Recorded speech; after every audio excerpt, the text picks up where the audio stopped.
বসুন্ধরা গ্রুপে কর্ণধার আহমেদ আকবর সোবহান ও তার পুত্র সায়েম সোবহান আনভীর সহ স্বার্থ সংশ্লিষ্ট ব্যক্তিদের বিরুদ্ধে মানি লন্ডারিং অনুসন্ধান করার সিদ্ধান্ত নিয়েছে সিআইডি।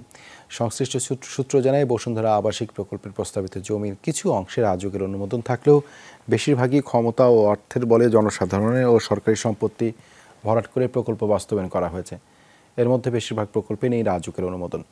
বসুন্ধরা রিভারওয়ের ক্ষেত্রেও রাজুকের অনুমোদন ছাড়াই অবৈধভাবে জায়গা দখল ও ভরাটের কাজ করে জনসাধারণ সহ সমাজের বিত্তবান ব্যক্তিদের শত শত কোটি টাকা হাতিয়ে নেওয়ার অভিযোগ রয়েছে।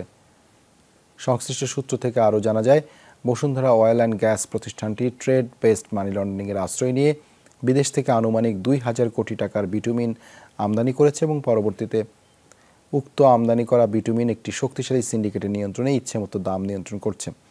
মনোপলি বিজনেসের মাধ্যমে বাংলাদেশের বিভিন্ন স্থানে সরবরাহ করার অভিযোগে করেছে প্রতিষ্ঠানটির বিরুদ্ধে।